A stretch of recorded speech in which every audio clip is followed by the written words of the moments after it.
नमस्कार। गायत्री विद्या मंदिर उच्च माध्यमिक विद्यालय सांजोर के यूट्यूब चैनल पर आपका स्वागत है।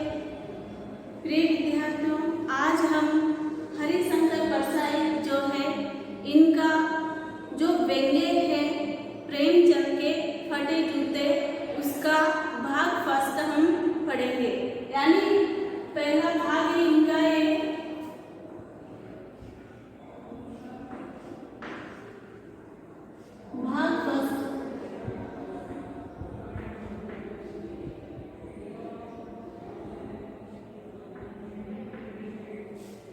प्रेमचंद का जो व्यंग्य है इसका हम भाग फर्स्ट पढ़ेंगे।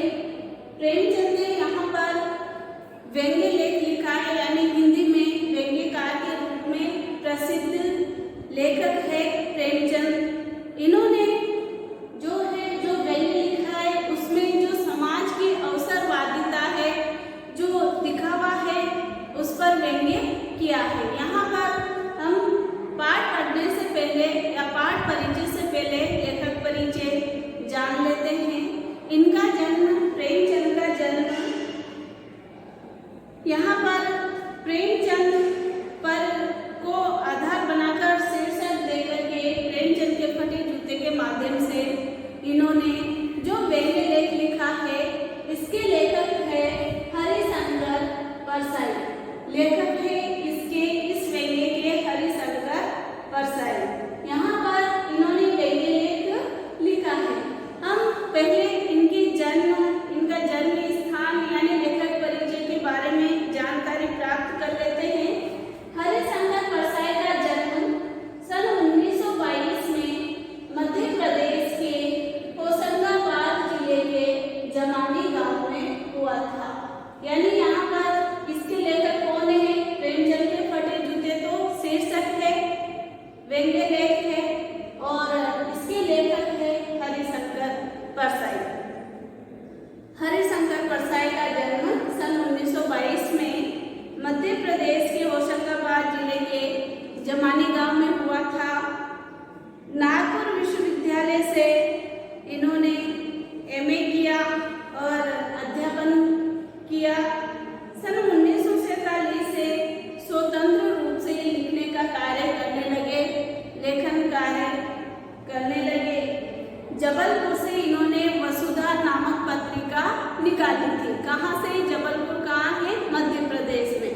यहाँ पर जबलपुर से इन्होंने वसुधा नामक पत्रिका निकाली, जिसकी हिंदी संसार में काफी प्रशंसा हुई, सराहना हुई, और सन 1995 में इनका देहांत हो गया। हिंदी के व्यंग्य लेखकों में इनका नाम सबसे आगे लिया जाता है, सबसे अग्रणी रहा है। परसाई जी की जो काव्य रचनाएं हैं, जो कृतियां हैं, वो है हंसते हैं रोते हैं जैसे उनके दिन फिरे, ये इनके कहानी संग्रह है। हंसते हैं रोते हैं जैसे उनके दिन फिरे, इनके कहानी संग्रह है। रानी नागफनी की कहानी और तट की खोज इनके उपन्यास हैं। तब की बात और थी, भूत के पांव पीछे, बेईमानी की परत, पगडंडियों का जमाना, सदाचार का ताबीज, शिकायत मुझे भी है, और अंत में ये इनके निबंध संग्रह है। वैष्णव की फिसलन, तिरछी रेखा है, ठिठुरता हुआ गणतंत्र, विकलांग श्रद्धा का दौर, ये इनके व्यंग्य संग्रह है, जिनको आधार बना करके लेखक ने व्यंग्य किया है। कौन कौन से इनके व्यंग्य? वैष्णव की फिसलन, तिरछी रेखा है, ठिठुरता हुआ गणतंत्र और विकलांग श्रद्धा का दौर, प्रेमचंद के फटे जूते, ये इनके व्यंग्य लेख है। यानी व्यंग्यकार में हिंदी के प्रसिद्ध लेखक है कौन? हरिशंकर परसाई। भारतीय जीवन के जो पाखंड है, जो दिखावा है, भ्रष्टाचार है, अंतर विरोध, बेईमानी आदि पर लिखे उनके व्यंग्य लेखों ने शोषण के विरुद्ध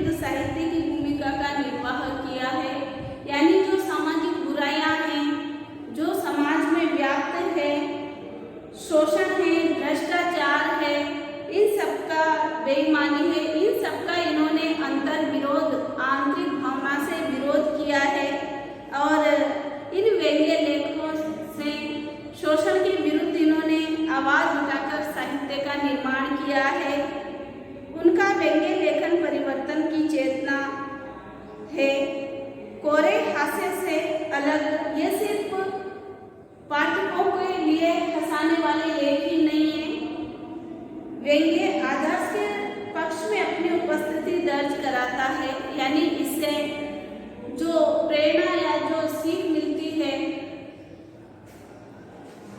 सामाजिक राजनीतिक धार्मिक पाखंड, यानी समाज में लोग धार्मिक रूप से, सामाजिक रूप से, राजनीति में सभी जगह दिखावा करते हैं और उनके व्यंग्यों ने व्यंग्य साहित्य के मानकों का निर्माण किया है। यानी जो दिखावे की प्रवृत्ति होती है, प्रवृत्ति और अवसरवादी जो लोग होते हैं, उन पर लेखक ने अपने व्यंग्य लेखों से जो है व्यंग्य किया है। बसाई जी बोलचाल की सामान्य भाषा का प्रयोग करते हैं, किंतु उनकी भाषा शैली में और भी अंग्रेजी उर्दू के शब्दों का भी प्रयोग हुआ है। यहाँ पर प्रेमचंद जी ने जो है, प्रेमचंद जी के फटे जूते शीर्षक जो है इस निबंध में व्यंग्य लेख है, निबंध भी कह सकते हैं इसे। परसाई जी ने प्रेमचंद के व्यक्तित्व की सादगी के साथ एक रचनाकार की अंतर्वेदी सामाजिक दृष्टि का विवेचन किया है। और आज की जो दिखावे की प्रवृत्ति है, जो अवसरवादिता है, उस पर लेखक ने व्यंग्य किया है। हमने देखा है कि समाज में कई लोग ऐसे होते हैं जो अंदर ही अंदर तो क्या होते हैं, दुखी रहते हैं और ऊपर से जो है दिखावा करते हैं, यानी अपनी जो कमजोरियां हैं उसको छिपा करके रखते हैं, अंदर ही अंदर दुखी रहते हैं। तो ऐसे लोग जो दिखावा करते हैं, जिनकी दिखावे की प्रवृत्ति होती है, उन लोगों पर जो धार्मिक रूप से दिखावा करते हैं, सामाजिक रूप से, राजनीतिक रूप से दिखावा करते हैं, जो अवसर निकल जाने पर वापस वही शोषण करना, भ्रष्टाचार, बेईमानी, ये सब अपनाते हैं और दिखावा करते हैं, अवसरवादी होते हैं। तो ऐसे लोगों पर यहाँ पर प्रेमचंद के फटे जूते शीर्षक माध्यम से लेखक ने व्यंग्य किया है। फटे जूते, यानी ऐसा नहीं है कि प्रेमचंद जी अच्छे जूते नहीं पहन सकते थे साहित्यकार होने के बाद भी, लेकिन यहाँ पर फटे जूते से क्या असर है, यानी कष्टमय जीवन। प्रेमचंद जी जो है बाहर भीतर एक जैसे थे, लोग दिखावा करते हैं, कहीं आने जाने के कपड़े अलग होते हैं, घर पे पहनने के कपड़े अलग होते हैं, यानी समाज में अपनी प्रतिष्ठा, मान सम्मान को बनाए रखने के लिए वो दिखावे की प्रवृत्ति को अपनाते हैं और अंदर ही अंदर जो है दुखी होते रहते हैं। तो यहाँ पर प्रेमचंद जी जैसे है वैसे ही रहते हैं, यानी उनका एक जूता फट गया है तो वो फटा हुआ जूता ही पहनते हैं। अर्थात अगर कष्टमय जीवन में बिता रहे हैं तो उसमें दिखावा नहीं है, दिखावे की प्रवृत्ति उनके अंदर नहीं है। यहाँ पर इसी लेख पर लेखक ने इस लेख को लिख करके और व्यंग्य किया है। इसके माध्यम से देखते हैं आपको ये समझ में आ गया कि यहाँ पर ये जो शीर्षक दिया है प्रेमचंद के फटे जूते, क्यों दिया है फटे जूते, यानी कष्टमय जीवन। यानी इस लेख में लेखक ने जो समाज के लोग हैं जो दिखावा करते हैं, जिनकी दिखावे की प्रवृत्ति होते हैं और जो अवसरवादी होते हैं, अवसरवादी होने के कारण वो लोग भ्रष्टाचार, बेईमानी, धोखाधड़ी और ऐसे शोषण, ऐसे कई हथकंडे अपनाते हैं और गरीबों का शोषण करते हैं। बाहर से तो दिखावे की प्रवृत्ति रखते हैं और अंदर ही अंदर जो है दुखी होते रहते हैं, अपनी कमजोरियों को छिपाते हैं।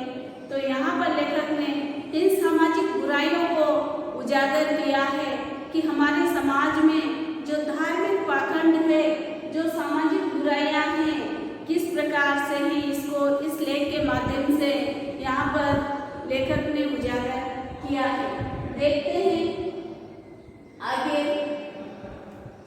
प्रेमचंद के फटे जूते, यानी उनका जीवन कष्ट में रहा। उन्होंने सामाजिक बुराइयों को दूर करने के लिए जो समाज में कुरीतियां फैली हुई थी, जो पाखंड था, उन सबको, शोषण जो हो रहा था, उन सबको दूर करने के लिए प्रेमचंद जी ने अपने लेखों के माध्यम से आवाज उठाई है, इनका विरोध किया है।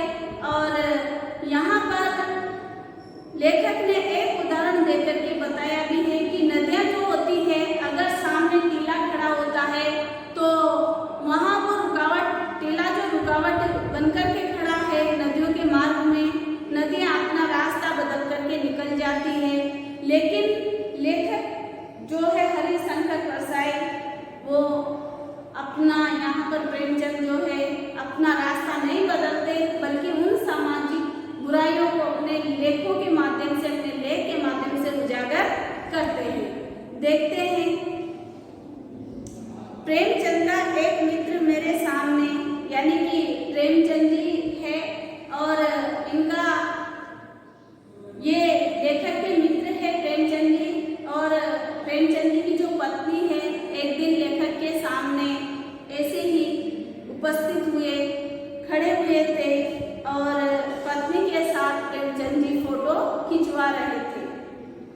सिर पर किसी मोटे कपड़े की टोपी उन्होंने पहनी हुई थी, कुर्ता और धोती भी पहनी हुई थी। यहाँ पर प्रेमचंद जी की बात की जा रही है, जो लेखक के मित्र है और लेखक के सामने फोटो खिंचवा रहे हैं। साथ में उनकी श्रीमती जी भी है, कनपटी चिपकी हुई है, गालों की हड्डियां उभर आई है, यानी दुबले पतले शरीर के हैं, घनी मूछें चेहरे को भरा भरा बताती है, चेहरे पर मूछें हैं बड़ी बड़ी, पाँवों में कैनवास के, यानी कैनवास होता है एक तरह का मोटा कपड़ा, उसके जूते पहने हुए हैं, जिनके जो फीते हैं, जो बंद है, वो बेढंगे तरीके से बंधे हुए हैं। लापरवाही से उपयोग करने पर जो फीते हैं, जो बंद है, उनके सिरों पर लोहे की पतरी निकल आती है और छेदों में बंद डालने पर, यानी फीते डालने में परेशानी होती है, तब बंद किसी भी तरीके से लगा दिए जाते हैं, कस लिए जाते हैं। प्रेमचंद जी जो है, उनके दाहिने पांव का जूता ठीक है, मगर बाएं पैर का जो जूता है उसमें बड़ा सा छेद हो रहा है, अर्थात वो फटा हुआ है, जिसमें से अंगुली बाहर निकल रही है। मेरी दृष्टि इस जूते पर अटक गई।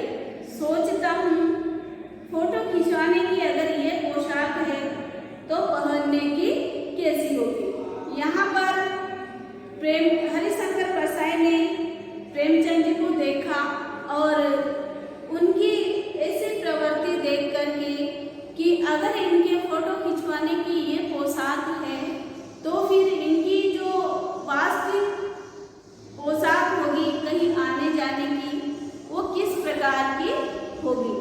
तो यहाँ पर उनकी दृष्टि जूते पर अटक गई। सोचता हूँ, अगर प्रेमचंद जी की फोटो खिंचवाने की यह पोशाक है तो पहनने की कैसी होगी। नहीं, इस आदमी की अलग अलग पोशाकें नहीं होगी। कहने का अर्थ यह है कि प्रेमचंद जी दिखावा नहीं करते, दिखावे की प्रवृत्ति उनके अंदर नहीं है, बाहर भीतर उनकी एक ही पोशाक है और इसमें पोशाकें बदलने का उनमें गुण भी नहीं है। यह जैसे है वैसे ही फोटो में आ जाते हैं, यानी जैसी पोशाक है वैसी ही फोटो में दिख जाती है। मैं उनके चेहरे की तरफ देखता हूँ तो क्या तुम्हें मालूम है मेरे साहित्यिक पुरखे कि तुम्हारा जूता फट गया, जो पूर्वज है उनके लिए अंगुली बाहर दिख रही है, क्या तुम्हें इसका जरा भी थोड़ा सा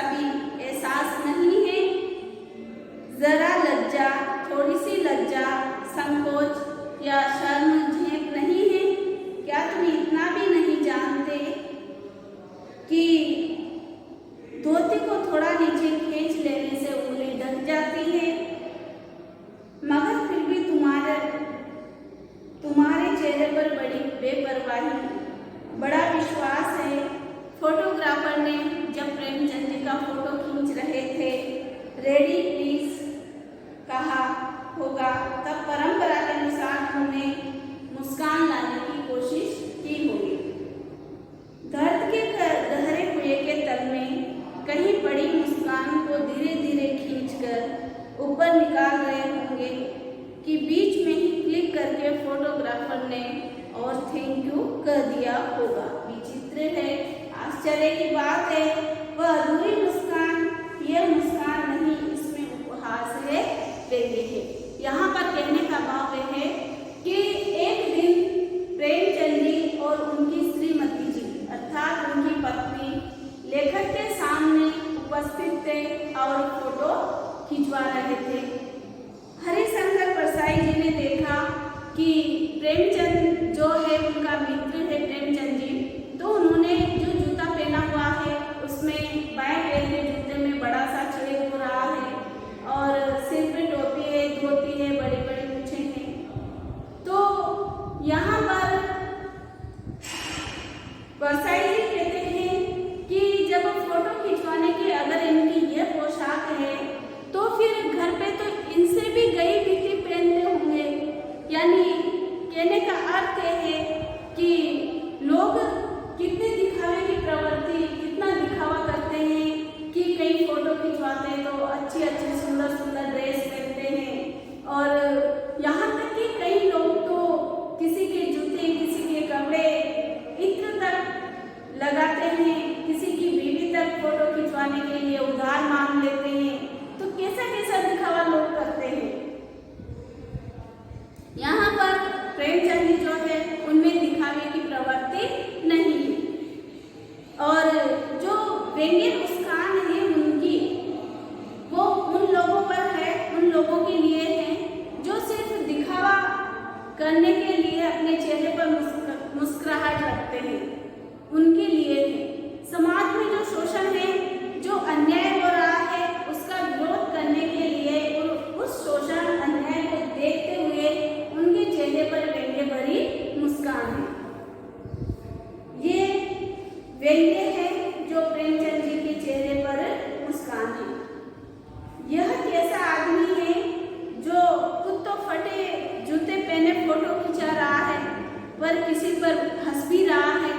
यानी प्रेमचंद जी फोटो तो खिंचवा रहे हैं लेकिन किसी पर व्यंग्य की दृष्टि से हंस भी रहे हैं। यानी परसाई जी सोचते हैं फोटो ही खिंचाना था तो ठीक जूते पहन लेते या नहीं, फोटो ही नहीं खिंचवाते, सारी झंझट ही खत्म। फोटो नहीं खिंचाने से क्या बिगड़ता था। शायद पत्नी का फिर प्रेम यानी हरिशंकर परसाई जी सोचते हैं कि हो सकता है उनकी पत्नी का आग्रह रहा हो, निवेदन रहा हो कि भाई फोटो तो खिंचवाना ही है और तुम अच्छा चल दे कर बैठ गए होंगे।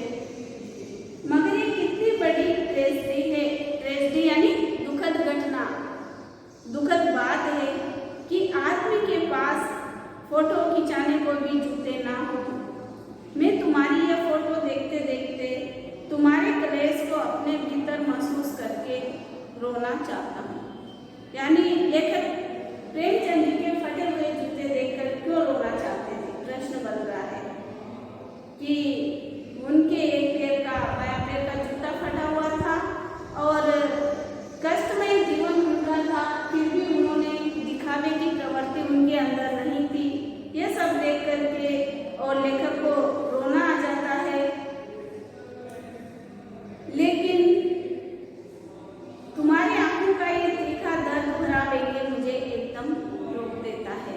यानी प्रेमचंद जी की आंखों में जो व्यंग्य था वो लेखक को रोने से रोक देता है। तुम फोटो का महत्व नहीं समझते, समझते होते तो किसी से फोटो खिंचाने के लिए जूते मांग लेते। लोग तो मांगे के कोट से भर दिखाई देते हैं, लोग तो फोटो खिंचवाने के लिए ये कोट मांगते हैं और दूल्हे दिखाई देते हैं, दूल्हा दिखाई देते हैं ऐसे, और मांगे की मोटर से बारात निकाल लेते हैं फोटो खिंचाने के लिए, तो बीवी तक उधार मांग लेते हैं लोग। तुमसे जूते की तो मांगते नहीं बने, तुम फोटो का महत्व नहीं जानते। यानी दिखावे की प्रवृत्ति थोड़ी सी भी तुम्हारे अंदर नहीं है। लोग तो इत्र चुपड़ करके फोटो खिंचाते हैं जिससे फोटो में खुशबू आ जाए। यानी जो दिखावे की प्रवृत्ति करते हैं कि दूसरों से मांग करके पहनते हैं, दूसरों से कोट मांग करके पहन रहे हैं ताकि हमारी फोटो अच्छी आए और हम अच्छे नजर आए, सुंदर लगे। तो यहाँ पर जो दिखावे की प्रवृत्ति है इस पर व्यंग्य किया गया है। गंदे से गंदे आदमी की फोटो में खुशबू देती है। यहाँ पर लेखक ने जो दिखावे की प्रवृत्ति जिन लोगों की होती है उन पर व्यंग्य किया है। लेखक जो है हरिशंकर परसाई, उन्होंने दिखावा करने वाले लोग और अवसर निकल जाने पर किस प्रकार से वो लोग जो है एक दूसरे का शोषण करते हैं, उनकी भावनाएं बदल जाती है, इस पर व्यंग्य किया है। इसका जो पहला भाग है यहीं पर समाप्त होता है। धन्यवाद। आगे